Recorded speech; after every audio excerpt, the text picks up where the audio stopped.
কি করলে আমার এই কবুতরটার এখানে পশম উঠবে, দয়া করে আমাকে একটু তথ্য দিয়ে সাহায্য করবে। দেখা যাবে কবুতরের দুর্বলতা কাটাইতে গিয়া কবুতর আরো বেশি দুর্বল করে ফেলবো। তুরাগ নিয়ে গেছিল, তুরাগ নিয়ে বাচ্চা করে এই কবুতর একেবারে ধ্বংস করে দিছিল। এই ধাপড়িতে যে কয়টা কবুতর আছে, একটা কবুতর কেউ শান্তি দিবে না। এই কবুতরটা কবুতরের কি বাচ্চা করছে চিন্তা করেন, এমনই বাচ্চা করছে যে কবুতরের যক্ষা লাগায় ফেলছে। আসসালামু আলাইকুম দর্শকবৃন্দ, কি অবস্থা সবার, কেমন আছেন আপনারা? আপনাদের সবাইকে আমাদের নতুন একটা ভিডিওতে স্বাগত। দর্শকবৃন্দ, আমার নতুন যে বাচ্চা কবুতর গুলো বের করেছিলাম, প্রত্যেকটা কবুতরের অবস্থা আসলে খারাপ হয়ে গেছে। আমি একটু দেখাই, আমার হাতে এখন যে বাচ্চা কবুতরটা দেখতেছেন, আপনারা ভালো করে খেয়াল করে দেখেন। এই কবুতরের গায়ের পশম গুলো দেখছেন কেমন যেন উল্টা পাল্টা হয়ে রয়েছে, যে উপরে যে পশম গুলা বেঁকা বেঁকা পশম, এই যে দেখেন বেঁকা পশম দেখছেন। এটার কারণ কি জানেন? কারণ হচ্ছে যে আমার কবুতর গুলো ঠান্ডা লাগছিল, আমি এই সময় একদম অল্প বয়স্ক বাচ্চা কবুতরকে বাধ্য হয়ে অ্যান্টিবায়োটিক দিছিলাম, আর এই অ্যান্টিবায়োটিকের ফল হইতেছে এইটা। আর একটা কথা, যে কবুতরকে অ্যান্টিবায়োটিক দিলে এমন হবে, এবং এই কবুতর গুলা যদি আপনি মিনিমাম 6 থেকে 7 মাস না সময় নেন, এর আগে যদি কবুতর পাল্লায় না, মানে এই কবুতর গুলো পড়ে যাবে। কারণ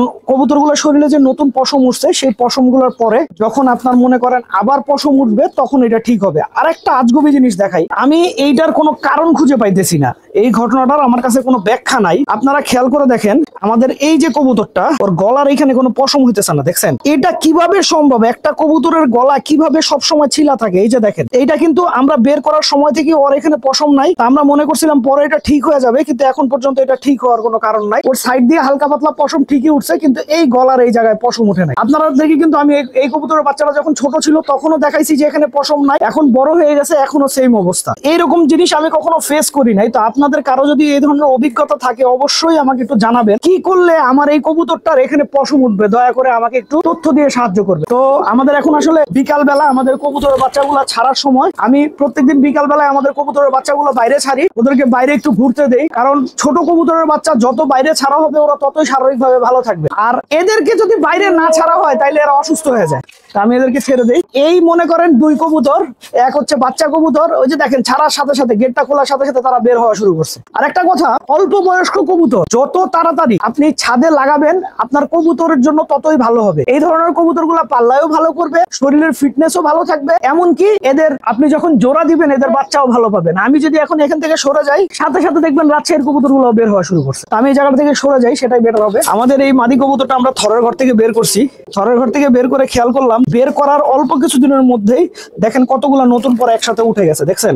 এই যে দেখেন নতুন পর। আমরা এটা বের করছি কিন্তু মাত্র হাইস্ট গেলে 8-9 দিন হয়, 8-9 দিনেই নতুন পর বের হয়ে গেছে। এই যে এতগুলা পর একসাথে কবুতরের নতুন বের হয়েছে, এই কারণে কিন্তু কবুতরটা দুর্বল হবে ভাই। এটা আমার একটা মেইন জুলফিকার কবুতর। তো এই যে দুর্বল হবে, এই দুর্বলতাটা যদি আমি আসলে চিকিৎসা না দেই, চিকিৎসা কি? দুর্বলতা হচ্ছে আমার কাছে এই দুর্বলতার চিকিৎসা হচ্ছে গ্রিড। কারণ হচ্ছে ওর শরীর দুর্বল হবে, এবং শরীরের দুর্বলতা কাটবে হচ্ছে ভিটামিন দিলে, ঠিক আছে? আর ভিটামিন দিলে ও আবার ডিম পেড়ে দিবে, আবার ডিম পেড়ে দিলে আবার দুর্বল হয়ে যাবে। দেখা যাবে কবুতরের দুর্বলতা কাটাইতে গিয়া কবুতর আরো বেশি দুর্বল করে ফেলবো। তো যাই হোক, যেটা বলতেছিলাম, তো আমি এদেরকে আসলে এখন গ্রিড দেওয়া শুরু করছি, রেগুলার গ্রিড দিব।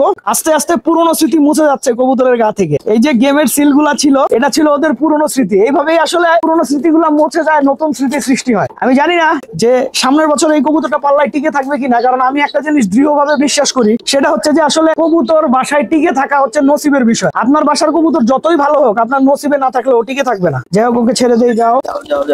আমার অফিস রুম আছে ছাদে, একটা অফিস রুমের গেটটা বন্ধ করে দেই। কালকে একটা মর্মান্তিক দুর্ঘটনা ঘটছে। সেটা হচ্ছে যে আমার একটা বাচ্চা কবুতর কালকে অফিস রুমে ঢুকে গেছিল, এবং অফিস রুমে ফ্যান চলতেছিল, এবং ওই ফ্যানে বাড়ি খেয়ে ওই বাচ্চা কবুতরটা মারা গেছে। আমার খুব কষ্ট লাগছে, খুবই কষ্ট লাগছে। আমার জিনিসটা মানতে এখনো আমার কষ্ট লাগে, যে আমি আসলে এরকম কখনো হয় নাই। সাধারণত অফিস রুমে কোনো কবুতর ঢুকে না, ওই মনে করেন ভিতরে ঢুকে এই কাজ করছে। আমি অফিস রুমটা লাগাই আসি, দেখি আসলে বাচ্চা কবুতর তো অত কিছু বোঝে না, যে কারণে এইভাবে ঢুকে।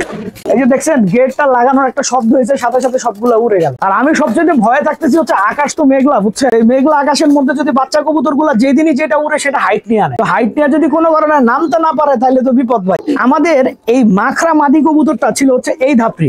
ও আইসা ওরে বাইরে ছাড়লেই ও আইসা এই ধাপড়ির নিচে আইসা বসে থাকে, এবং এই ধাপড়ির নিচে ডিম পাড়ার জন্য জায়গা খুঁজে। তো এইটা হচ্ছে আমার মাদি কবুতরের ধাপড়ি। আমি খেয়াল করে দেখছি যে আমার খয়রা গলা মাদি কবুতরটাকে একটু দুর্বল মনে হচ্ছে। এই যে দেখেন, ওর কিন্তু আমি এক জোড়া বাচ্চাই করছি, এক জোড়া বাচ্চা করে ওকে রেস্টে দিয়ে দিছি। আমার কাছে মনে হয় যে রেস্টে দেওয়ার পরেও ও হয়তোবা ডিম পারছে না, তার এখন ডিম আসছে। হয়তোবা অন্য মাদি কবুতরের সাথে জোড়া নিছে, ওই মাদি কবুতরের সাথে জোড়া নিয়ে মনে করেন কি করছে। এই কবুতরের চোখ খেয়াল করছেন আপনারা? এই কবুতরের চোখ খেয়াল করছেন? লাল গিয়ারের অনেক সুন্দর কবুতর। কিন্তু যাই হোক, আমি আমার আমার বাহাদুর কবুতরের সাথে ওর 2টা বাচ্চা করছি এবং 2টা বাচ্চা দেখা যাক কি করে। আর একটা কবুতর এখন আমি জোড়া দিব, এটা হচ্ছে আমার এই মাদি কবুতরটা। এটা আমার খুব পছন্দের একটা কবুতর, আমি যেটা জীবনে করি না আমি সেটা করব। এই কবুতরটার সাথে জোড়া দিব হচ্ছে আমি আমার বাসার পাখি কবুতর। আমার যে পাখি নটটা আছে, পাখি নট দিয়ে এই কবুতরটাকে ইমিডিয়েট জোড়া দিয়ে আমি এক জোড়া বাচ্চা করব। এটা আসলে এক্সপেরিমেন্টাল, কারণ হচ্ছে আমি আসলে প্রত্যেক বছরই 2-1টা এক্সপেরিমেন্টাল পেয়ার করি। আগে আরো বেশি করতাম, এখন সেটা অনেক কমায় দিছি। এই হচ্ছে মাদিটা। নর কোনটা দিব আপনাদেরকে দেখাই। ভাই এই নটটা না আমার হাতে ধরে রাখতে কষ্ট হয় ভাই, এত বড়। এই যে আমাদের পাখি নট, এই পাখি নটটা দিয়ে ওই মাদিটা বাচ্চা করব, করে দেখবো। কারণ হচ্ছে যে পাখি নটটা তুরাগ নিয়ে গেছিল, তুরাগ নিয়ে বাচ্চা করে এই কবুতর একেবারে ধ্বংস করে দিছিল। তো এখন আমি নিজে বাচ্চা করব, ওই কবুতরটা দিয়ে দেখবো কেমন হয়। তবে আমার এই পাখি কবুতরটা আমার ভালো লাগে। প্রথম দিকে ভালো লাগতো না, কিন্তু এখন ওর সাইজ, ওর যে মনে করেন লুকিং, এগুলোর জন্য ভালো লাগে। তার মানে একটা অন্যরকম ব্যাপার আছে। কিন্তু এই কবুতরটা আমার বাসার কোনো কবুতরকে শান্তি দেয় না। এই ধাপড়িতে যে কয়টা কবুতর আছে, একটা কবুতরকেও শান্তি দিবে না এই কবুতরটা। এই যে মনে করেন আমি ওকে নিচে ছাড়লাম, আপনি একটু সময় দেন, দেখেন নিচে কোনো কবুতরই থাকতে দিবে না। তার মানে হচ্ছে ওর চাওয়া হচ্ছে এই নিচের জায়গা আমার, এইখানে অন্য কোনো কবুতর বসতে পারবে না।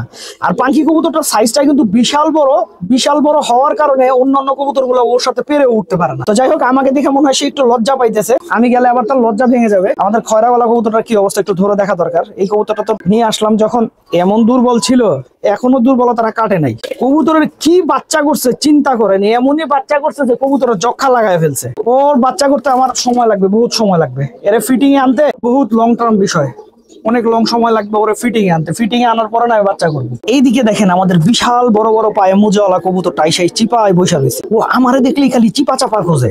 তবে ভাই এই কবুতরটার পায়ের মোজা গুলা কিন্তু চোস, আমি একটু ধরে দেখাই। এত বড় পায়ের মোজা, যার থেকে নিছি সে বলে পায়ের মোজা নাকি আরো বড় হবে। ভাই আর কত বড় হবে পায়ের মোজা, দেখেন তো নতুন কবুতরের সমান হয়ে গেছে পায়ের মোজা, দেখছেন? এই যে দেখেন বিশাল বড় মোজা, লেজের থেকে মোজা বড় পায়ের, দেখছেন কবুতরে। তো যাই হোক, আমি ওকে রেখে দিছি। এই কবুতরটা আমি বাচ্চা টাচ্চা করার ইচ্ছা নাই। এই কবুতরটা মূলত আমি রাখছি হচ্ছে বাসার সৌন্দর্যের জন্য। এই কবুতর গুলা যখন হাঁটে না এত সুন্দর লাগে, আমি একটু দেখাই। মনে হয় যেন পেঙ্গুইন হেঁটে যেতেছে, দেখছেন? একদম পেঙ্গুইনের মতো হেঁটে গেল না? কিছু কিছু জিনিস আসলে সৌন্দর্যের জন্য পালি ভাই, ভালোবাসার জন্য পালি। আর এইদিকে আমাদের এই জোড়াটা ভেঙে দিতে হবে। আমি অলরেডি ডিম সরায় প্লাস্টিকের ডিম দিয়ে দিছি। এই হচ্ছে তার নিচে প্লাস্টিকের ডিম। এখন মাদি কবুতরটাকে ধরিয়ে আসো। আমি প্রথমে মাদি কবুতরটা সরাবো, তারপরে নর কবুতরটা সরাবো। এর মোল্ডিং করা শুরু করছে, দেখছেন? থরের ঘরে মোল্ডিং করা শুরু করছে। যখন কবুতর মোল্ডিং করা শুরু করবে, যখন কবুতর দেখবেন মোল্টিং করা শুরু করবে, ওই কবুতর দিয়ে বাচ্চা করবেন না। যেমন আমি যদি এখন এই কবুতর দিয়ে বাচ্চা করি, তাহলে 100% এই কবুতরের বাচ্চা খারাপ হবে। তো চলেন ওকে বাইরে নিয়ে চলে যাই। আমার ধাপড়ির আড্ডাগুলা ঠিক করা লাগবে, ছেড়ে দিলাম বাইরে। তো আড্ডাগুলার জন্য আমার কবুতর জায়গা নিতেছে না। আড্ডা ঠিক করে ফেললে আবার কবুতরের জায়গার অভাব হবে। এইভাবে যখন ছাদের মধ্যে নতুন বাচ্চা কবুতর গুলা ঘুরে না ভাই, দেখতে একটা মনের মধ্যে অন্যরকম শান্তি লাগে। তো দর্শকবৃন্দ, ভিডিওটা আমি এখানেই শেষ করছি। আপনারা সবাই ভালো থাকবেন, 5 ওয়াক্ত নামাজ পড়বেন। আসসালামু আলাইকুম।